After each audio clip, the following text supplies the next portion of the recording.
नमस्ते। जेलू के international festival of media और डिज़ाइन के 6वें संस्करण में आपका स्वागत है। मैं हूं अनुराग पांडे और आज मेरे साथ हैं पत्रकारिता जगत में पिछले 20 सालों से ज़्यादा समय से सक्रिय उत्तर प्रदेश, राजस्थान, दिल्ली और अब मध्य प्रदेश जैसे राज्य में अपना अहम योगदान दे रहे, वर्तमान में पत्रिका ग्रुप के डिजिटल हेड व एडिटर स्पॉटलाइट वरिष्ठ पत्रकार शैलेन तिवारी जी। आपकी रुचि प्रमुख रूप से राजनीति, देश विदेश, साहित्य और लेखन में रही है। Shailen sir, lake city live में आपका हार्दिक स्वागत है। नमस्कार अनुराग, थैंक यू जेएलयू का इस मीडिया इंटरनेशनल फेस्टिवल का पार्ट बनाने के लिए बहुत बहुत धन्यवाद। तो चलिए इस खास बातचीत को आगे बढ़ाते हुए मेरा पहला प्रश्न शैलेन सर से है कि 2023 के इस डिजिटल वर्ल्ड में जहां फेक न्यूज़ बड़ी चुनौती है, उस पर कैसे लगाम आप लगाते देखते हैं और दर्शकों को सच्ची खबरों से कैसे जोड़ा जा सकता है? देखिए, डिजिटल की सबसे बड़ी बुराई अगर अनुराग मैं कहूँ तो वो फेक न्यूज़ है, क्योंकि यहाँ क्या है कि ऑथेंटिसिटी ही सबसे बड़ा सवाल है।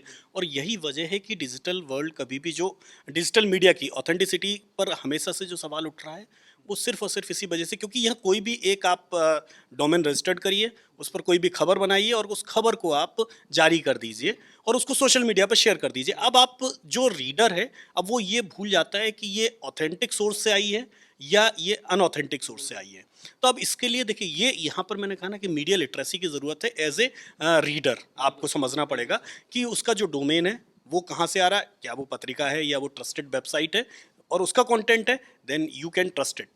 और अगर आप नहीं कर पा रहे, अगर आपको लग रहा है कि ये कोई फेक या उस तरह का कोई भी आपके सामने यूआरएल आ रहा है जिस वेबसाइट को आप जानते नहीं हैं, तो आप एक काम करिए, उसको वापस से गूगल सर्च करिए। लेकिन आप ये कहें कि इसको आप रोक सकते हो, मुझे नहीं लगता ऐसे बहुत संभव है। हालांकि हमने बीइंग पत्रिका ग्रुप हमने भी एक प्रयास किया था।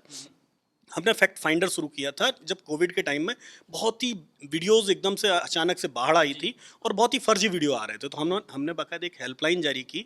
बीइंग मीडिया हाउस हमारी रिस्पॉन्सिबिलिटी बनती है कि हम लोगों को चीज़ें बता सके। तो हमने उसमें एक रिवर्स काम ये किया था कि आप हमें वीडियो भेजिए, हम आपको रिप्लाई करके बताएंगे वो वीडियो ऑथेंटिक है या वो फेक है। मतलब आप उस पर भरोसा नहीं कर सकती कि मुझे 98% वीडियो फेक मिले और जिनकी ये स्पीड थी कि पर डे 10,000 15,000 वीडियो हमारे पास आ रहे थे इस बात के लिए कि वो चेक करने के लिए। तो फेक न्यूज़ को आप 2023 में ख़त्म कर लेंगे, ऐसी बात है तो अभी मैं क्या, कोई भी नहीं सोच सकता है, गूगल भी नहीं सोच पा रहा है जो सबसे ज़्यादा परेशान है।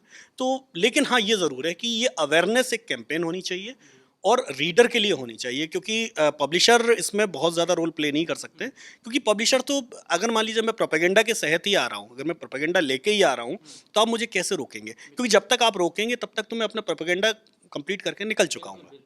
जी सर, जैसा कि आपने बताया 98%, तो बहुत बड़ा एक आंकड़ा हो जाता है। बिल्कुल। तो मेरा अगला प्रश्न शैलेन सर से है कि आप वर्तमान समय में पत्रकारिता की वैश्विक तस्वीर को कैसे देखते हैं सर? देखिए, वैश्विक तस्वीर से ज़्यादा हमें चिंता होनी चाहिए कि हमारी तस्वीर कैसी होगी, खासकर इंडियन मीडिया की तस्वीर कैसी होगी। क्योंकि मैं आपके कॉन्फ्रेंस में भी इस बात पे बोलने वाला हूँ कि हम लोग शुरू हुए थे यूएस मीडिया की तर्ज पे और ख़त्म हो रहे हैं ब्रिटेन मीडिया की तर्ज पर। शुरू और ख़त्म का जो ये डिफरेंस है, इस चीज़ को आप समझिए। मैं ख़त्म की बात क्यों कर रहा हूँ? क्योंकि हम जर्नलिज्म से इंफॉर्मेशन पे आ गए। हम एक बहुत बड़ा हिस्सा है जो पीछे छोड़ आए। यूएस मीडिया शुरू हुई थी एक आंदोलन के साथ, इंडियन मीडिया शुरू हुई एक आंदोलन के साथ, आज़ादी का आंदोलन था, एक चैरिटेबल काम था, ये एक प्रोफेशन नहीं था। लोग एक सोशल रिस्पॉन्सिबिलिटी के तहत आए थे और इसमें जो सपोर्ट सिस्टम था वो सपोर्ट सिस्टम चैरिटी से आता था कि कोई लाला लाजपत राय अगर पंजाब केसरी शुरू किए थे तो उनके साथ पीछे से फंड करने वाले लोग थे। इसलिए नहीं कि वो लाला लाजपत राय को सेठ बनाना चाहते थे, वो चाहते थे कि एक आंदोलन को सपोर्ट वो कर रहे हैं। लेकिन आज चीज़ें बिल्कुल अलग हैं। आज हम आ गए हैं ब्रिटेन के तर्ज पर, जहाँ पर धनाढ्य लोगों का पहले से बसेरा था।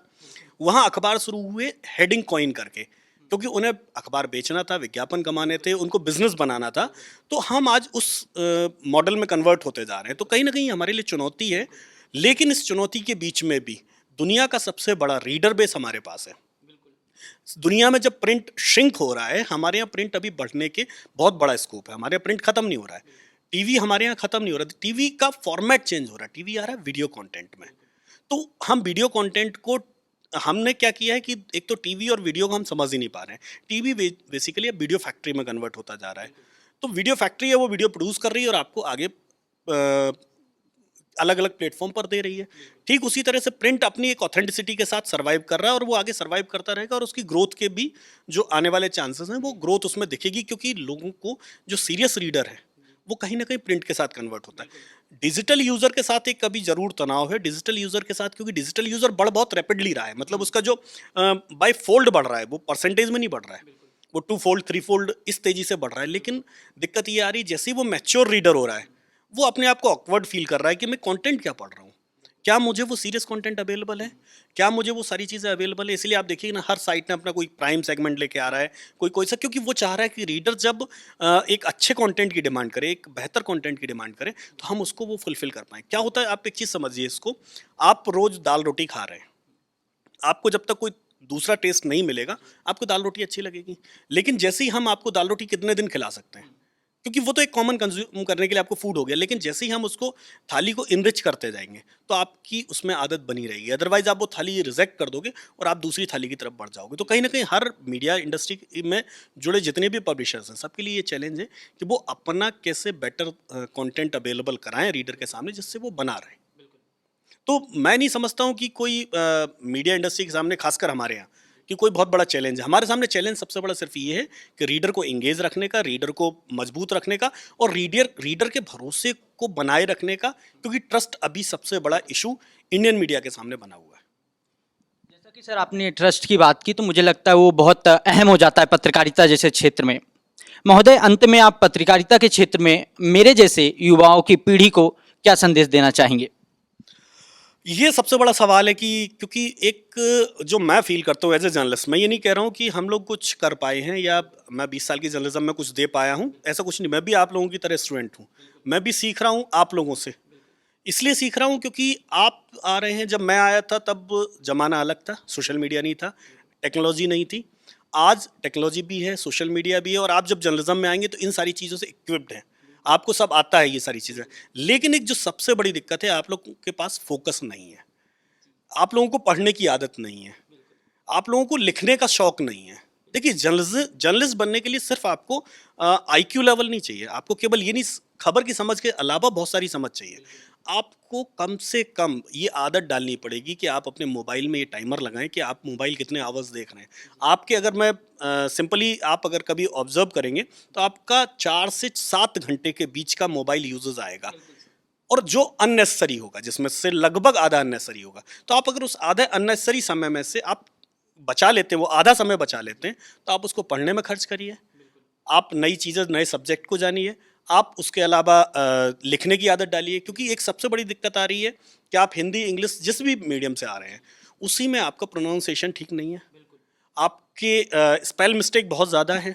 तो आप उन चीज़ों को सुधारिए, फिर लैंग्वेज पे आइए कि आप उस लैंग्वेज को कैसे बेहतर और बना सकते हैं।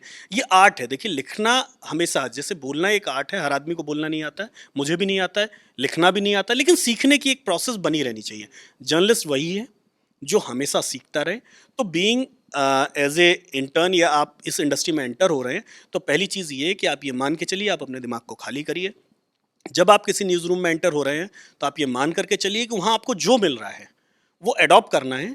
और एक फिलोसफर ने बहुत अच्छी बात कही थी कि 21 साल से ऊपर के किसी भी बच्चे को या युवा को आप तब तक नहीं समझा सकते हैं जब तक कि वो खुद समझना ना चाहे।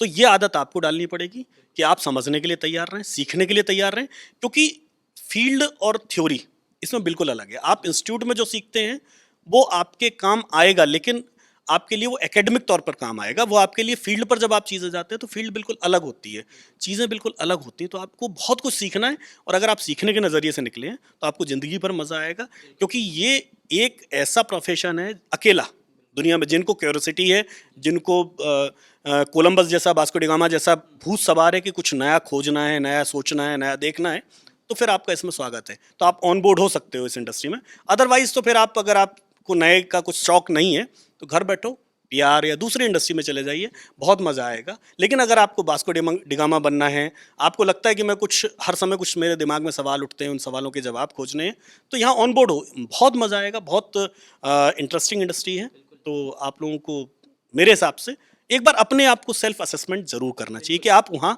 कितने मजबूत तौर पर खड़े हुए हैं। जी। आपका बहुत बहुत धन्यवाद सर। निश्चित ही आपके साथ हुई इस विशेष बातचीत से हमारे सभी दर्शकों को बेहद अहम जानकारियाँ प्राप्त हुई होंगी। आपके साथ बिताया ये समय मेरे लिए बहुत यादगार रहेगा। अंत में आपका फिर से बहुत बहुत धन्यवाद। मैं था आपका होस्ट अनुराग पांडे, कैमरे के पीछे शिवेंद्र द्विवेदी के साथ लेक सिटी लाइव भोपाल।